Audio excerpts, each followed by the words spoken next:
Hello বন্ধুগণ, আমি সাধনা নতুন একটা ঝাঁকানাকা রেসিপি নিয়ে চলে এলাম রান্নাঘরে। সন্ধ্যাবেলা চা বা কফির সাথে ঝটপট করে কোনো মুখরোচক স্ন্যাক্স বানাতে চাইলে ডিম আলুর এই চপটা খুব সহজে বানিয়ে নিতে পারো। বানানো যেমন সোজা, খেতে তেমন সুস্বাদু হয়। তাও আবার রান্নাঘরে থাকা মাত্র দু একটা উপকরণ দিয়ে। খেতে অসম্ভব সুস্বাদু হয়। তো রেসিপিটি প্রথম থেকে শেষ পর্যন্ত দেখার জন্য তোমাদের কাছে অনুরোধ রইল। তো চলো দেখে নেওয়া যাক আজকের রেসিপি। ঝটপট করে ডিম আলুর চপ বানানোর জন্য আগে থেকেই দুটো মিডিয়াম সাইজের আলুকে সেদ্ধ করে খোসা ছাড়িয়ে রেখেছিলাম। সাথে দুটো ডিমকে একসাথে সেদ্ধ করে খোসা ছাড়িয়ে রেখেছিলাম। প্রথমে আলু দুটোকে একটু হাতের সাহায্যে খুব ভালো করে ম্যাশ করে নিতে হবে। আমি হাতের সাহায্যে ম্যাশ করে নিচ্ছি। তোমাদের কাছে যদি ম্যাশার থাকে তোমরা অবশ্যই ম্যাশার দিয়ে খুব ভালো করে আলু দুটোকে ম্যাশ করে নেবে। খুব ভালো করে চেপে চেপে এইভাবে ম্যাশ করে নিতে হবে, যাতে আলুর মধ্যে কোনো রকম বড় দলাভাব না থাকে। আলু দুটোকে খুব ভালো করে ম্যাশ করে নিয়েছি। এখন এই যে ডিম দুটো আছে, ডিম দুটোকে একটু ছোট ছোট পিস করে কেটে নেব, যাকে বলে একদম ঝিরিমিরি করে কেটে নেব। যত ছোট ছোট করে কাটবে রেসিপিটা বানাতে ততটাই কিন্তু সুবিধা হবে। তো দেখো, দুটো ডিমকেই কিন্তু ঠিক এইরকম করে একদম ছোট ছোট পিস করে কেটে নেব। সন্ধ্যাবেলা চা বা কফির আড্ডায় যদি এইরকম একটা ছোটোখাটো মুচমুচে কুরকুরে স্ন্যাক্স খুব সহজে বানিয়ে নিয়ে যায়, তাহলে আড্ডাটা কিন্তু পুরোপুরিই জমে যাবে। এদিকে দেখো, আলুটা খুব ভালো করে ম্যাশ করে নিয়েছি, সাথে ডিমটাও একদম ছোট ছোট করে কেটে নিয়েছি। তারপরে দেখো, ডাইরেক্ট চলে আসলাম কড়াইয়ের কাছে। গ্যাসের ফ্লেমটা অন করে দিয়ে কড়াইতে আমি মাত্র 2 চামচ দিয়ে দিলাম সর্ষের তেল। তেলের মধ্যে প্রথমে 3টে শুকনো লঙ্কা দিয়ে একটু নেড়ে চেড়ে লালচে করে ভেজে নেব। শুকনো লঙ্কাগুলো লালচে করে ভেজে নেওয়ার পর লঙ্কাগুলোকে একটি পাত্রের মধ্যে তুলে নেব। এইরকম করে একটু মুচমুচে করে আর এইরকম করে একটু লাল করে ভেজে নিতে হবে। লঙ্কাগুলো ভাজা হয়ে গেছে, একটি পাত্রের মধ্যে তুলে নেব। আর কড়াইতে যে তেলটা আছে সেই তেলের মধ্যে আমি 3টে কুচনো কাঁচা লঙ্কা দিয়ে দিলাম। সাথে দুটো মিডিয়াম সাইজের পেঁয়াজকে একদম ঝিরিঝিরি করে কেটে রেখেছিলাম। তো ঝিরিঝিরি পেঁয়াজগুলোকে দিয়ে দিলাম। আর তারপরে খুব ভালো করে নেড়ে চেড়ে পেঁয়াজটাকে একটু হালকা লালচে করে ভেজে নেব।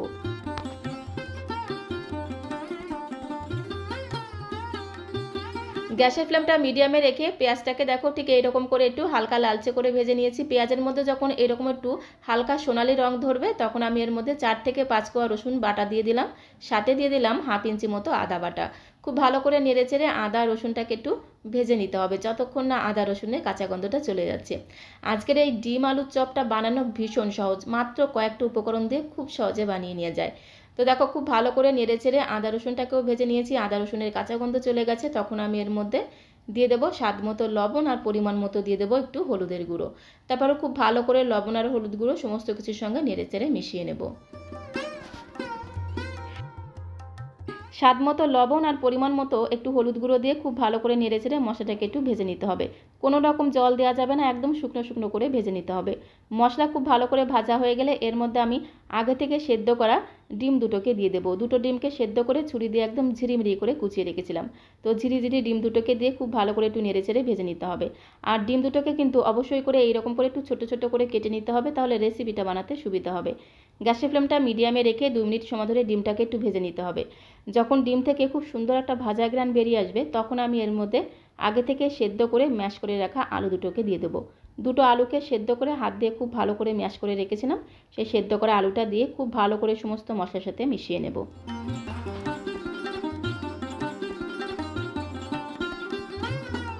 তো সেদ্ধ আলু দিয়ে সমস্ত মশলার সাথে খুব সুন্দর করে একদম ঘোটানাটা করে মিশিয়ে নিয়েছি। তারপরে গ্যাসের ফ্লেমটা মিডিয়ামে রেখে আলু আর ডিমের এই মিশ্রণটাকে একটু ভেজে নিতে হবে। আলু আর ডিমের মিশ্রণটা এইদিকে ভাজা হতে থাক। আর এইদিকে দেখো, যে শুকনো লঙ্কা 3টাকে আমি একদম লাল লাল করে ভেজে রেখেছিলাম, সেই লঙ্কাগুলোকে হাত দিয়ে এভাবে একটু চেপে চেপে গুঁড়ো করে নেব। চাইলে তোমরা সামান্য পরিমাণে একটু লবণ দিয়েও লঙ্কাগুলোকে গুঁড়ো করে নিতে পারো। আর লঙ্কাগুলোকে এরকম করে একটু লাল লাল করে ভেজে নিতে হবে, তাহলে দেখবে ফ্লেভারটা দারুণ হবে। লঙ্কাগুলোকে দেখো খুব সুন্দর করে গুঁড়ো করে নিয়েছি। আর এদিকে দেখো, আলু ডিমের মিশ্রণটাও কিন্তু ভাজা হয়ে গেছে। গ্যাসের ফ্লেমটা মিডিয়ামে রেখে আলু ডিমের মিশ্রণটাকে এরকম করে একটু শুকনো শুকনো করে ভেজে নিতে হবে, তাহলে চপটা বানাতে সুবিধা হবে। তো দেখো, খুব ভালো করে ভেজে নিয়েছি। এখন আমি এর মধ্যে আগে থেকে 3টে শুকনো লঙ্কাকে ভেজে গুঁড়ো করে রেখেছিলাম, সেই ভাজা শুকনো লঙ্কার গুঁড়োটা দিয়ে দিলাম। তারপরে আমি এর মধ্যে হাফ চামচ দিয়ে দিলাম ভাজা মশলা। ভাজা মশলা বলতে গোটা জিরে, ধনে, তেজপাতা, শুকনো লঙ্কা একসঙ্গে শুকনো কড়াইতে ভেজে গুঁড়ো করে রেখেছিলাম, সেই ভাজা মশলা দিয়ে দিলাম হাফ চামচ। সাথে দিয়ে দিলাম বেশ কিছুটা ফ্রেশ ধনেপাতা কুচি। এর মধ্যে আর কিচ্ছু দিতে লাগবে না, এই সামান্য মশলায় কিন্তু অসাধারণ টেস্টি খেতে হবে এই চপগুলো। খুব ভালো করে নেড়ে চেড়ে সমস্ত কিছুর সঙ্গে মিশিয়ে নিতে হবে। তো দেখো, আলু ডিমের মিশ্রণটা কিন্তু একদমই রেডি হয়ে গেছে। এখন একটা প্লেটের মধ্যে নামিয়ে নেব। তো আলু আর ডিমের মিশ্রণটাকে প্লেটের মধ্যে নামিয়ে নিয়ে খুব ভালো করে ঠান্ডা করে নিতে হবে, তাহলে চপগুলো বানাতে সুবিধা হবে। সমস্ত মিশ্রণটাকে দেখো প্লেটের মধ্যে নামিয়ে খুব ভালো করে ঠান্ডা করে নিয়েছি। এখন চপগুলোকে আমাদের বানিয়ে নিতে হবে। তো চপগুলো বানিয়ে যে প্লেটের মধ্যে বা থালার মধ্যে রাখবো তার মধ্যে অবশ্যই করে কিন্তু একটু তেল লাগিয়ে নিতে হবে। তো দেখো খুব ভালো করে আমি প্লেটের মধ্যে তেল লাগিয়ে নিয়েছি। এখন হাতের মধ্যেও তেল লাগিয়ে নেব। তারপরে পরিমাণ মতো এই আলু আর ডিমের মিশ্রণ হাতের মধ্যে নিয়ে আমি গোল গোল শেপে চপগুলোকে তৈরি করে নেব। তোমরা তোমাদের পছন্দ মতো শেপেও কিন্তু এই সময় চপগুলোকে গড়ে নিতে পারো। ঠিক এইরকম করে একটু গোল করে নেব, তারপরে হালকা প্রেস করে চপগুলোকে তৈরি করে নেব। তাহলে দেখতে ভালো লাগবে, আবার খেতেও কিন্তু দারুণ লাগবে। তো এইভাবে প্রত্যেকটা চপ আমি একটু গোল গোল করে হালকা প্রেস করে চ্যাপটা করে তৈরি করে নেব।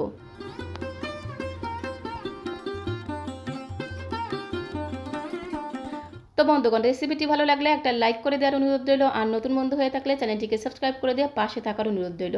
তাহলে যখন এরকম সুন্দর সুন্দর নতুন নতুন রেসিপি আপলোড করব সঙ্গে সঙ্গে নোটিফিকেশন আগে তোমার কাছে পৌঁছে যাবে।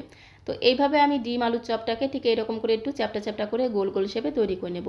তো একে একে সমস্ত চপগুলোকে আমি বানিয়ে নিয়েছি, তোমরা তোমাদের পছন্দ মতো শেপেও তৈরি করে নিতে পারো। এখন এই চপগুলোকে আমাদের ভেজে নিতে হবে, তো তার জন্য আমাদের একটা ব্যাটার তৈরি করে নিতে হবে। তো ব্যাটারটা তৈরি করার জন্য এখানে একটা মিক্সিং বোল নিয়েছি, তার মধ্যে আমি হাফ কাপের থেকে একটু বেশি দিয়ে দিলাম বেসন। আর যতটা আমি বেসন নিয়েছি তার থেকে একটু বেশি দিয়ে দেবো চালের গুঁড়ো। চালের গুঁড়োর পরিমাণটা একটু বেশিই দেবো, তাহলে এই ডিম আলুর চপটা একদম মুচমুচে কুড়মুড়ে তৈরি হবে। তো হাফ কাপের থেকে একটু বেশি আমি দিয়ে দিলাম চালের গুঁড়ো। দিয়ে দিলাম স্বাদ মতো সামান্য পরিমাণের লবণ, পরিমাণ মতো একটু হলুদ গুঁড়ো দিয়ে দিলাম, আর হাফ চামচ দিয়ে দেবো কালো জিরে। দেখতেও ভালো লাগবে, আবার খেতেও কিন্তু দারুণ লাগবে। তারপরে আমি এর মধ্যে জাস্ট 2 চিমটির মতো দিয়ে দিলাম চিনি। একটু চিনি দিলে স্বাদের ব্যালেন্সটা ঠিকঠাক থাকবে, খেতেও কিন্তু দারুণ লাগবে। তারপরে এর মধ্যে আমি 2 চামচের মতো দিয়ে দেবো রিফাইন্ড অয়েল মানে সাদা তেল। আর আমি এর মধ্যে 2 থেকে 3 চিমটির মতো দিয়ে দিলাম খাবার সোডা বা বেকিং সোডা। এটা কিন্তু বেকিং পাউডার নয়, এটা হচ্ছে বেকিং সোডা মানে খাবার সোডা। এবারে সমস্ত কিছুকে খুব ভালো করে হাত দিয়ে এভাবে একটু ঘষে ঘষে ময়াম দিতে হবে। ময়ামটা একটু ভালো করে দিলে এই ডিম আলুর চপটা একদম মুচমুচে আর কুরকুরে তৈরি হবে। তো ভালো করে ময়াম দেওয়ার পরে এর মধ্যে আমি সামান্য পরিমাণে একটু জিরের গুঁড়ো দিয়ে দিলাম, আর দিয়ে দিলাম এর মধ্যে একটু গরম মশলার গুঁড়ো। একদম অল্প পরিমাণে একটু গরম মশলার গুঁড়ো দিয়ে আবারও সমস্ত কিছুর সঙ্গে খুব ভালো করে মিশিয়ে নেব। একটু জিরের গুঁড়ো গরম মশলার গুঁড়ো দিলে ফ্লেভারটা দারুণ হবে, সাথে সাথে খেতেও কিন্তু দারুণ টেস্ট হবে। খুব সুন্দর করে দেখো ময়াম দিয়েছি। ময়াম দিতে দিতে যখন এই মিশ্রণটা হাতের মধ্যে দলা পাকিয়ে আসবে তখন বুঝে নিতে হবে যে ময়ামটা একদম পারফেক্ট তৈরি হয়েছে। তারপরে অল্প অল্প করে নর্মাল জল দিয়ে একটা ব্যাটার আমাদের তৈরি করে নিতে হবে। একবারে কিন্তু বেশি জল দেবে না, তাহলে ব্যাটারটা বেশি পাতলা হয়ে যাবে। অল্প অল্প করে জল দিয়ে একটা গাঢ় ঘনত্বের ব্যাটার আমাদের তৈরি করে নিতে হবে। তো হাতের সাহায্যে ব্যাটারটাকে খুব ভালো করে 2 মিনিট সময় ধরে মিশিয়ে নিয়েছি, আর ব্যাটারের ঘনত্বটা ঠিক এইরকম হবে। হাতা অথবা হাতের সাহায্যে তুললে দেখবে হাতের মধ্যে ঠিক এইরকম করে একটা মোটা লেয়ার পড়বে। ঠিক এইরকম করে ব্যাটারটাকে একটু গাঢ় করে তৈরি করতে হবে, তাহলে ডিম আলুর এই চপটা কিন্তু দারুণ তৈরি হবে, আর খেতেও কিন্তু দারুণ লাগবে। চপগুলোকে ভেজে নেওয়ার জন্য গ্যাসের ফ্লেমটা জ্বালিয়ে দিয়ে একটা লোহার কড়াইতে আগে থেকে আমি বেশ কিছুটা সাদা তেল গরম হতে বসিয়ে দিয়েছিলাম।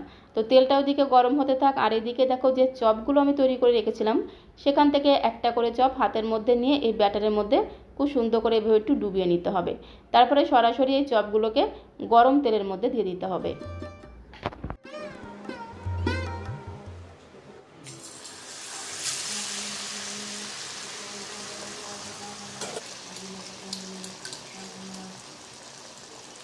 তো বন্ধুগণ, একটা করে চপ গরম তেলের মধ্যে দিয়ে কন্টিনিউ এইভাবে একটু খুন্তি দিয়ে তেল ছিটিয়ে দিতে হবে, তাহলে দেখবে চপগুলো খুব সুন্দর ফুলবে আর একদম মুচমুচে কুরকুরে তৈরি হবে।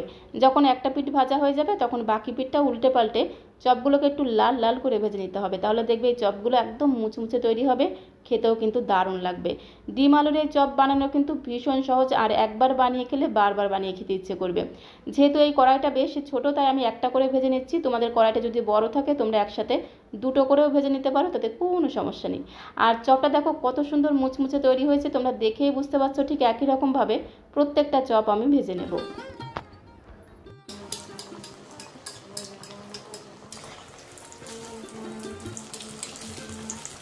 গ্যাসের ফ্লেমটা মিডিয়াম টু লোয়ে রেখে এপিট ওপিট উল্টে পাল্টে চপগুলোকে ঠিক এইরকম করে একদম লাল লাল করে ভেজে নেব, তাহলে দেখবে ডিম আলুর এই চপগুলো একদম মুচমুচে আর কুরকুরে তৈরি হবে।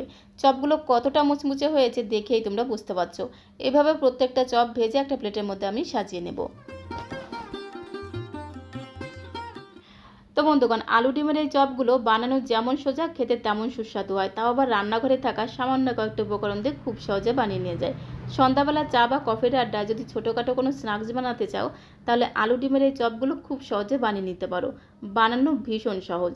তো একটি চপ তোমাদের ভেঙে দেখিয়ে দেবো। তার আগে তোমাদের কাছে রিকোয়েস্ট করব, আজকের এই আলু ডিমের চপ রেসিপিটা তোমাদের কাছে কেমন লাগলো অবশ্যই কমেন্ট বক্সে লিখে জানিও। ভালো লাগলে প্লিজ একটা লাইক করে দিও। তো আজকের মতো এই পর্যন্ত। সবাইকে অসংখ্য অসংখ্য ধন্যবাদ।